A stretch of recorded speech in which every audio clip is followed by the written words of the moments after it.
aw bismillah aw ga jabarni so sanfɛ n'o ye Lumière TV walasa ka aw kunnafoni bi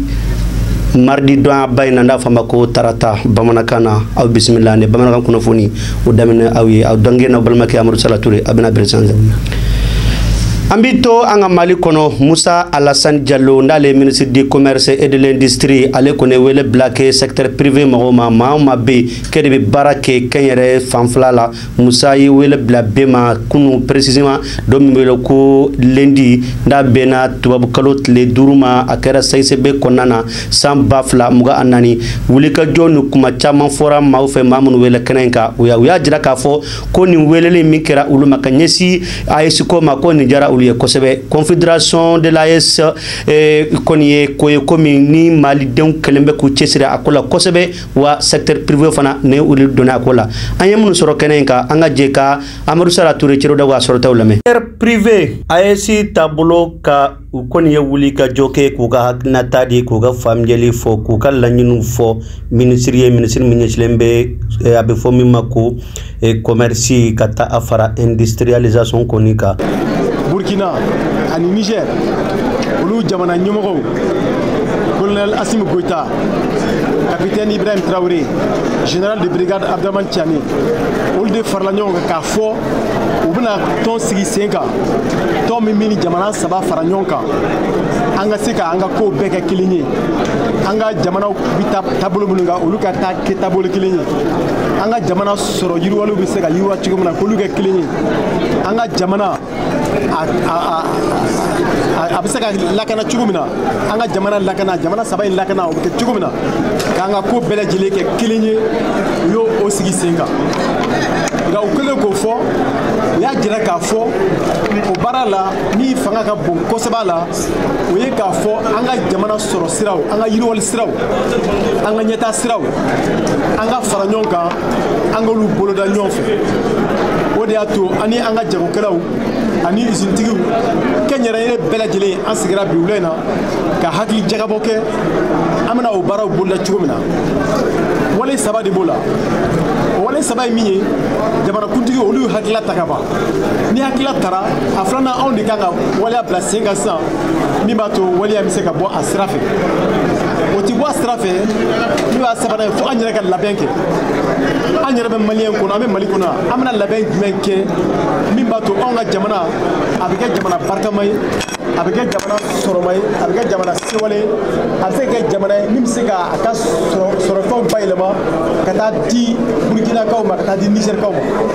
ma an yɛrɛ bɛna jɔyɔrɔ jumɛn ta ni jamana saba in ka fara ɲɔgɔn kan Mali yɛrɛ jɔyɔrɔ bɛna kɛ jumɛn ye foroba baaraw la ani kɛnyɛrɛye baara la donc hakili jagabɔ tun b'o de kan an y'a fɔ o tɛ taa fo labɛn de kɔ o labɛn chambre du commerce patronat mɔgɔw ani mɔgɔ ne ye kɛnyɛrɛye baara ye olu bɛɛ lajɛlen ka hakilila k'o ɲini ka fara ɲɔgɔn kan ani gouvernement yɛrɛ ka fɛɛrɛw k'olu fara ɲɔgɔn kan min b'a to an bɛ labɛn sabati an ka jamana kɔnɔ o labɛn de b'a to ani Burkina ni Niger bɛna fara ɲɔgɔn kan Mali tɛ kɛ jamana ye min bɛ to kɔfɛ o baara la ne tɔgɔ Aruna Kante ne ye Bamakɔ chambre de commerce président ye barika ka bon ministre y'an wele bi k'a fɔ an ɲɛna k'a fɔ AES jamanaw donc u tigɛ di ɲɔgɔn ma ka fɛngɛ bila sen kan ka jɛkulu bila sen kan n'a bɛ f'o ma ko confédération donc jɛkulu in kɔnɔna la an bɔlen jɛkulu sécuritaire kɔnɔna la bon maintenant question économique de bɛ yen nɔ sisan question économique ko jamana saba ka fara ɲɔgɔn kan k'u tigɛ di ɲɔgɔn ma pour que sɔrɔ bɛ se ka yiriwa cogoya min na jamana saba kɔnɔ cogoya min na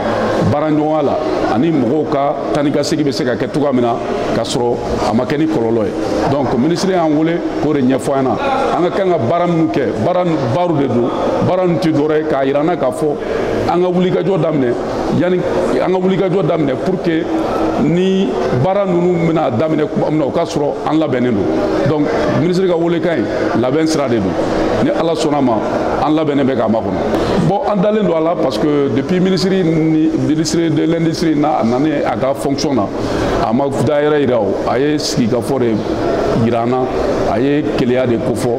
a ye bɛn de kofɔ donc o siratigɛ la fɛn dɔ tun bɛ yen nɔ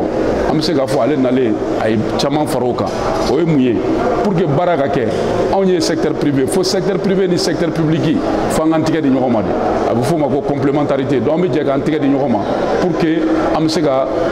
jamana ka développement kɛ cogoya min na donc o siratigɛ la ministre nalen n bɛ se k'a fɔ a ye caman fara confiance kan donc an bɛ baara la o confiance de kɔnɔna la donc a y'an wele bi ka kunnafoni minnu d'an tulo kan kunnafoni ninnu an y'a mɛn n'Ala sɔnna ma an fana jɔyɔrɔ mana kɛ min y'a la secteur privé là an fana b'o wuli ka jɔw kɛ. Est-ce qu'il y a un famoi? Ni ka bâti des demi-grossistes. Est-ce qu'il y a un famoi? Donc on souffre à ce genre de problème aujourd'hui. Donc AES se développer jamais au grand jamais en tant que ministre de Rémi Iger Anna ka donc a fo mun de be no anga mun de fayana an ko mago be kuma la amase ka kuma mun soro o de ni woro ye vraiment ni bilibili baw ye mun ye kuma ye mun ga gelen kuma kono parce que olu ka commerce ga mi commerce te odoré les industriels mun be industrie la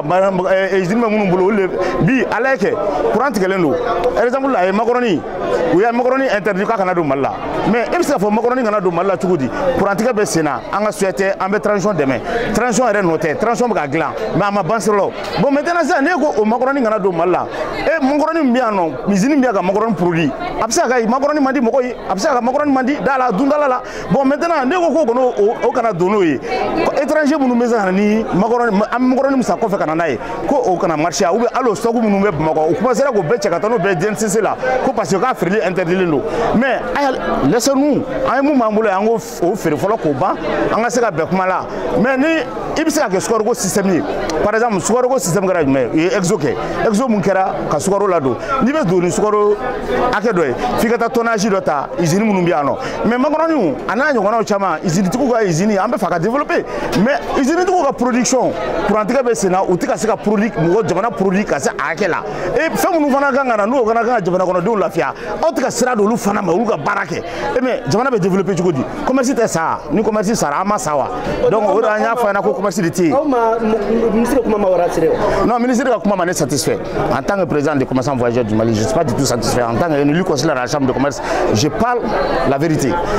parce que amba wasa kuma kono on devrait intervenir devant lui-même comme na tara tanta bolo en fana jogoro mi o akuna fundina de kanga kuma ye fo awnyana ambo fo yana anyo chama ne fo donc fondo be no ulumanga interdit directement ka fukame do an kuma na commerce de local kan donc munu mi kana jago ka ampara ando bor ulu kelenga an faka bon abe frère de ñu ola an yere fana no lu bisa kongrasi ka chuko di an yere ka jamana kono aujourd'hui ou va faire nous importer parce que ils nous ka jamana ko be font importer ka takana c'est des déchets ou lu atakana kana filanga jamana ka à tout prix nous yefime sur bo mais au même moment commerçant yere bunu be su ko les vrais acteurs du commerce au Mali ou lu bika sauti ka foi soro donc vraiment nous on peut pas antika tono ko quoi faut woro nu ga fo ministre nyana aka bunya kono na nga karama kono la ko woro fa yana ka do ko Philippe Baraola bara chamana bunu be fa yana biro kono bunu be fa yana kerefe o tabere fa aka jigi Basile là nous de fa yana aka jigi Basile aka na réalité réuni aka do mais ni sigilo to biro kono ite se ka tiendo alors aka kuma kono ko ni AES jamana bina baraka no est-ce que awle berendo ka baraka no wa compétitivement non an la berendo ka yelema AES jamana to de la ama la benga baraka na AES jamana de an la berendo ka yelema AES jamana to la parce que ni une européenne ta ka labi ni visa chacun bi bolo ibeta dugu ni be kono sans problème faut eta la ibe bo Italie ibe do France ibe bo France ibe ta Belgique ibe bo Belgique ibe ta tout partout où tu veux Hollande uti ni ga pièce gele da mais AES jamana kono bi an ta bo Burkina bon Mali kono no ka do Burkina ni ma wa woro sara frontière la muna bon no be to Europe na no te Europe na me obligé mais Mali de don manga gele ni jamana to ye nyori fiena donc u were breaking jamana to ma AES jamana to ma pour que jamana kono do be la fia donc nous mo ke finalement Mali 21 millions 22 millions d'habitants ambe betaka yele maye no parce que Europe ngano na fara AES tien ameta yo no de nanga 42 te contrôler ka problème relation ma no chebli nous allons déménager vers là-bas donc faut nga rega gouvernement mo mu be no gouvernement de la transition amu fo parce que en tout mene ni fanga to fait ka dessert ni singa foi en tout cas en tant que gouvernement de la transition na ni singa foi ko nga kina di famu nu manka nga tien fo buyan karama kono anga ka ngo fana fo na mo fo te ga anu jamfa et puis na mo fo en tant joro la anga ko mo ko yi donc raison pour laquelle am ga ni ko mbe fo ka donc famu du ambe yorom na bi ayasi jamana tɔw tiɲɛ yɛrɛ la u ka taabolo ka nɔgɔn ni an ka jamana ye commerce kɔnɔ ni ko mun fɔ consommateur ye dɔrɔn u ka faamuya gɛlɛya min bɛ anw tɛ i b'a sɔrɔ cogoya min na i b'a feere ten de i tɛ se k'a ta ka na ka na feere et puis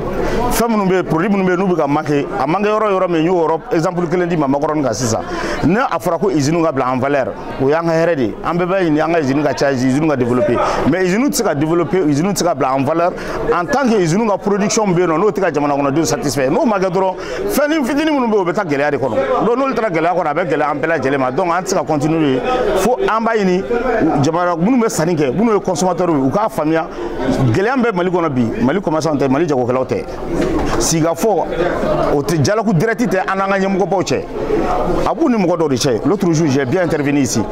u mago bɛ mɔgɔ min na u bɛ kunkolo damadɔ ta u bɛ taa kuma n'o ye o kunkolo damadɔ fana communication t'u n'u ka base cɛ ni communication t'i n'i ka base cɛ rien ne marche foyi tɛ se ka marcher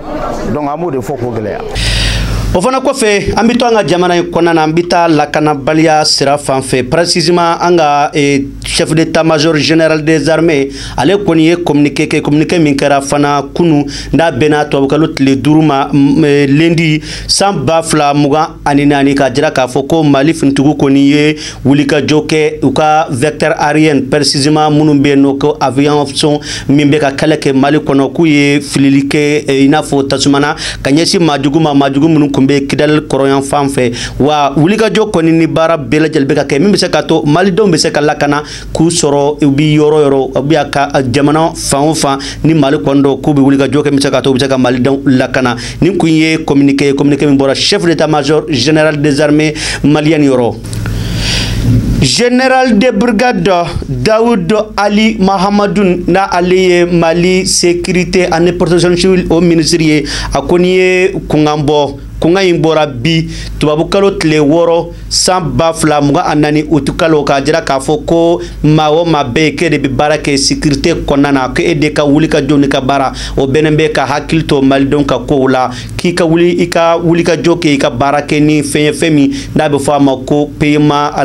de la digitalisation précisément ka sarali kɛ yɔrɔw fɛ yɔrɔ minnu ye téléphone ye sarali ka dabila mɛn ni mɛn n'o ye tigɛ ni tigɛ ye ko ka dabila Mali kɔnɔ wa a y'a jira k'a fɔ ko maa o maa n'i taara nin baara in contrôle la n'o ye ka taa fɛn wɛrɛ kɛ min tɛ ka baara kɛ ni digitalisation ye ko i hakili tɛ min na ko o de bɛna bɔ a la parce que ko bɛ taa i kama ko min ye ko gɛlɛyaw ye gɛlɛyaw minnu bɛ se ka se i ma wa maa si ma bɔ maa si la ko bɛɛ lajɛlen ka to nin kɔnɔ nin ye malidenw ka laɲini ye nin ye Mali ɲɛmɔgɔw ka laɲini ye wa nin ye malidenw bɛ se ka lafiya u ka laɲini de filɛ nin ye donc o bɛɛ ka baara kɛ ni digitalisation baaraw ye précisément les agents des forces de l'ordre nous kɔni kɛra ka ɲɛsin olu de ma o kɔni ni Ala sɔnna ma ni maa o maa ye fɛn kɛ min tɛ nin ye ko sanction kɔni k'a tun bɛ fewu k'a bɛ i sɔrɔ. An bɛ bɔ Mali kɔnɔ an bɛ taa CEDEAO jamanaw kan CEDEAO mɔgɔw kɔni ye communiqué dɔ bɔ ka bin communiqué in kɔni a bɔra ka bin Abuja précisément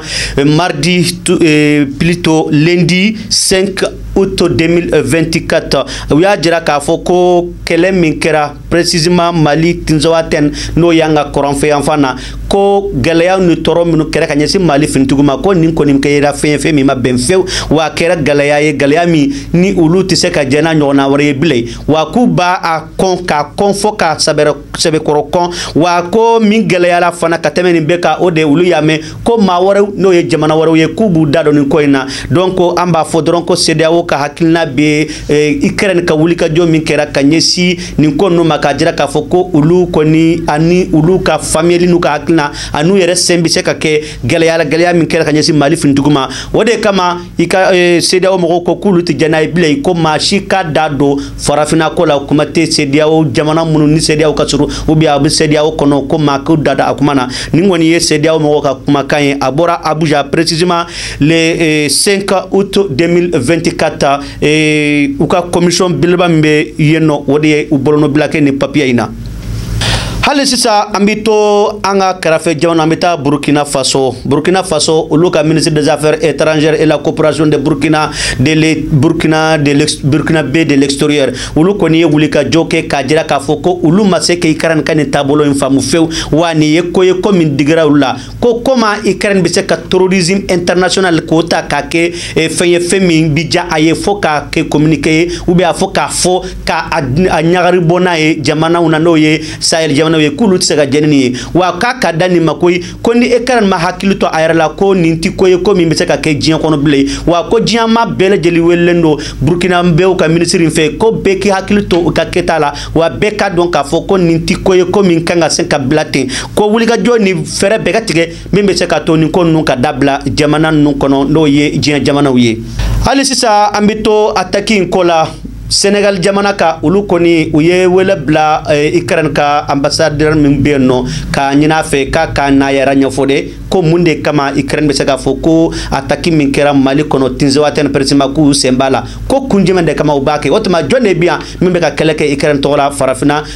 ko wulikajɔ ni baara kɔni bɛɛ bɛ ka kɛ Sénégalais fana ka ɲɛmɔgɔ fɛ min bɛ se ka to Ukraine kaw olu ka faamu k'a fɔ ko u ye min kɛ nin tɛ ko ye ko min bɛ bɛn wa bɛn t'a la o fana kɔfɛ an y'a mɛn ko Ukrainiens yɛrɛ ye hakilina dɔ fɔ u y'a jira k'a fɔ ko sigati min na ko o de ye olu bɛ Mali jate komi n'a fɔ Russie jamana dɔ ye nin kɔni ye kunnafoni min d'an fana y'a sɔrɔ ka bɔ i n'a fɔ diɲɛ bɔlɔlɔsiraw ni kunnafoni di siraw fan balimaw cɛ muso denmisɛnnin maakɔrɔ minnu kun bɛ ka a lajɛ depuis que an ka nin kunnafoni in daminɛ fɔ kana bila san na an b'aw bɛɛ fɔ wa Lumière TV b'aw ka bila la su ani tile bɛ se ka to ka kunnafoni jɛlen ka a walawala k'a d'aw ma surtout minnu sɛbɛn don tubabukan na k'a yɛlɛma k'a kɛ bamanankan ni jɛ k'a d'aw ma bɛ se ka taa u bɛ kunnafoni jɛlen sɔrɔ wa nin bɛ dansigi kɛ aw ka bi kunnafoni na n'Ala sɔnna ma n'Ala ma baasi foyi kɛ sini an ni aw an bɛna ɲɔgɔn sɔrɔ k'aw bɛɛ fɔ k'aw bɔ ɲuman dɔn a y'a kan bɛn. Balimakɛw balimamuso électronique de jɔrɔ bi aw la